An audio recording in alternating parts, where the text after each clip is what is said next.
Assalamualaikum warahmatullahi wabarakatuh.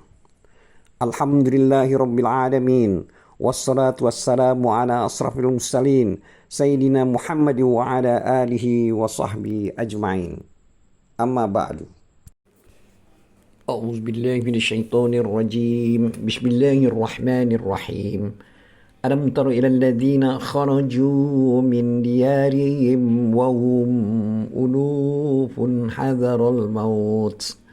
وقال لهم الله موتوا ثم أحياهم إن الله لذو فضل على الناس ولكن أكثر الناس لا يشكرون وقاتلوا في سبيل الله واعلموا أن الله سميع عليم من ذا الذي يقرض الله قرضا حسنا فيضاعفه له أضعافا كثيرة والله يقبض ويبسط وإليه ترجعون.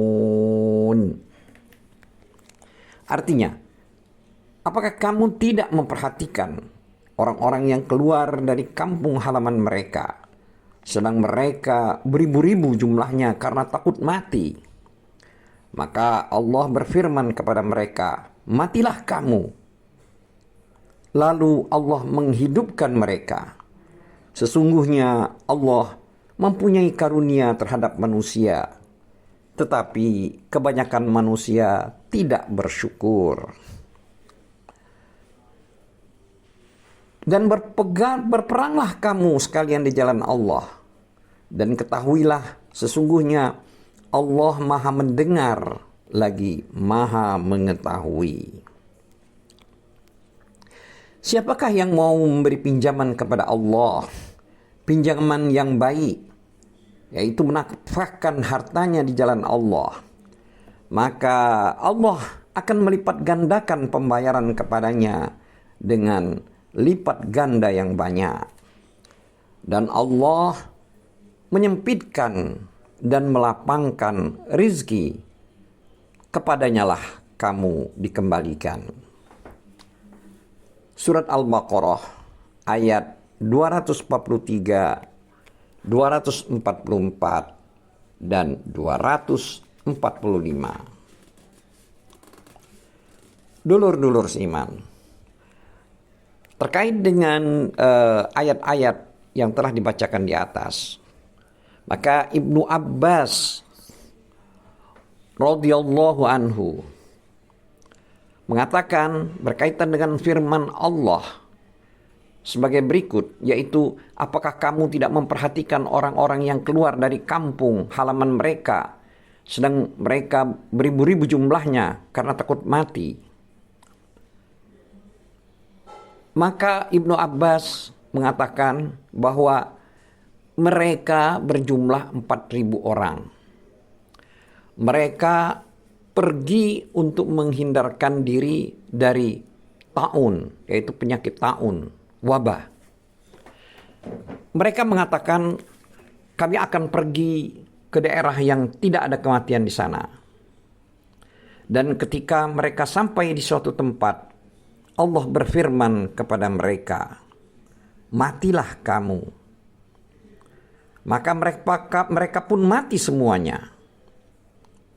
Setelah itu ada seorang nabi yang melewati mereka.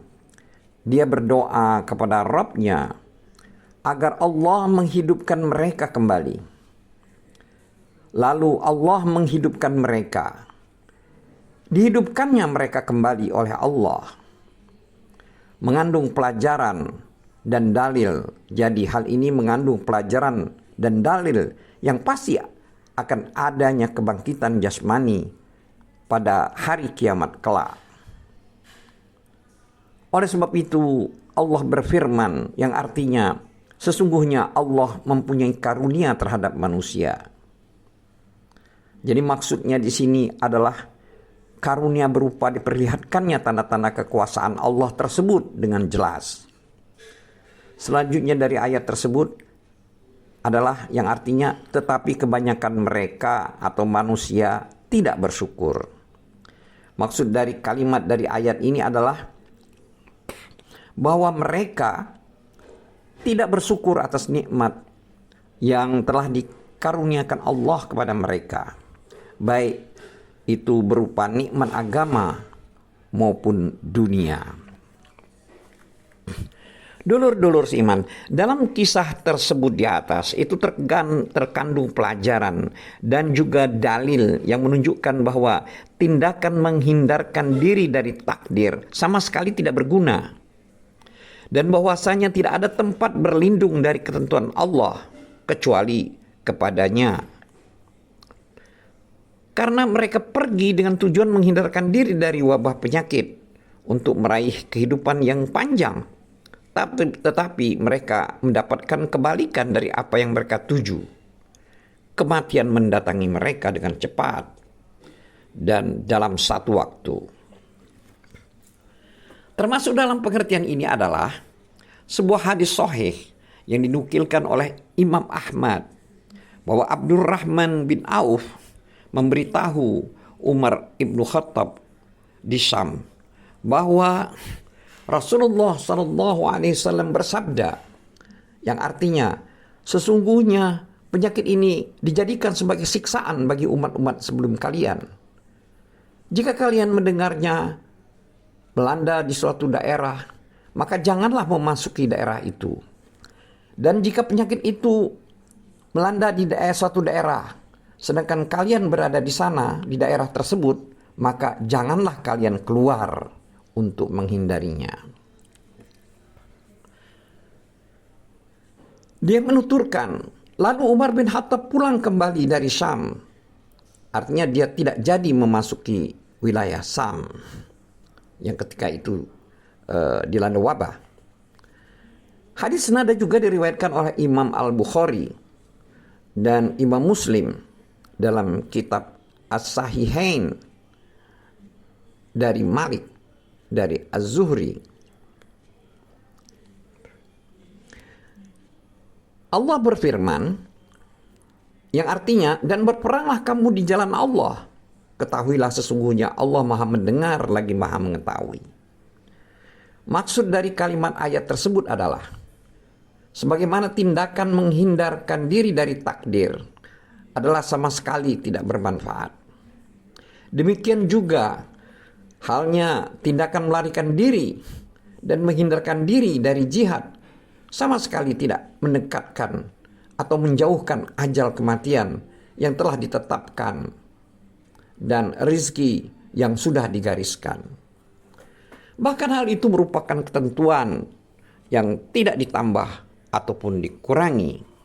Sebagaimana firman Allah yang artinya orang-orang yang mengatakan kepada saudara-saudaranya dan mereka tidak turut berperang, yaitu sekiranya mereka mengikuti kita, tentulah mereka tidak terbunuh.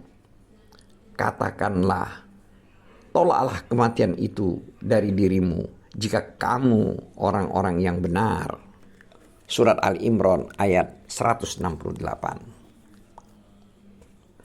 Sedangkan firman Allah yang artinya, siapakah yang mau memberi pinjaman kepada Allah, pinjaman yang baik, yaitu menafkahkan hartanya di jalan Allah, maka Allah akan melipat gandakan pembayaran kepadanya dengan lipat ganda yang banyak. Maksudnya di sini adalah makna dari ayat tersebut di atas adalah Allah menganjurkan kepada hamba-hambanya untuk berinfak di jalan Allah. Allah telah beberapa kali mengulangi ayat ini dalam kitabnya yang mulia, tidak hanya di satu tempat.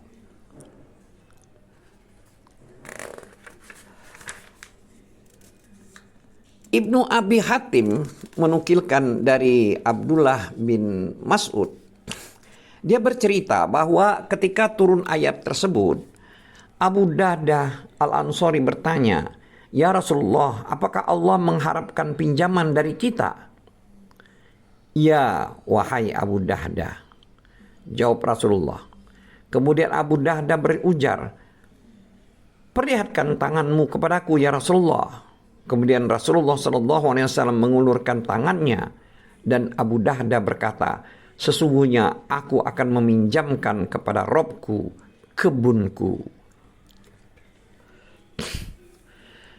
Ibnu Mas'ud kembali bercerita, di dalam kebun tersebut terdapat 600 pohon kurma dan di sana tinggal pula ibu Abu Dahdah dan keluarganya. Ibnu Mas'ud melanjutkan, kemudian Abu Dahdah datang dan memanggilnya, "Hai Ummu Dahdah." "Labaik," jawabnya. Maka dia berkata, "Keluarlah, karena aku telah meminjamkannya," maksudnya kebun tersebut, "kepada Robku Azza wa Jalla." Hadis ini diriwayatkan oleh Ibnu Mardawai. Sedangkan firman Allah yang artinya pinjaman yang baik, ini dijelaskan maknanya dengan riwayat dari Umar dan para ulama salaf lainnya. Maksudnya yaitu infak di jalan Allah, itulah pinjaman yang baik. Ada juga yang mengatakan pinjaman yang baik tersebut adalah pemberian nafkah kepada keluarga. Akan tetapi ada juga yang berpendapat maknanya adalah tasbih dan takdis atau penyucian. Adapun firman Allah yang artinya, maka Allah akan melipat gandakan pembayaran kepadanya dengan lipat ganda yang banyak, itu sama halnya dengan firman Allah yang artinya perumpamaan nafkah yang dikeluarkan oleh orang-orang yang menafkahkan hartanya di jalan Allah adalah serupa dengan sebutir benih yang menumbuhkan 7 tangkai, pada tiap-tiap tangkai 100 biji. Allah melipatkan pahala bagi siapa yang Dia kehendaki, dan Allah maha luas karunia-Nya, lagi maha mengetahui. Surat Al-Baqarah ayat 261. Dan mengenai hal ini akan diuraikan lebih lanjut.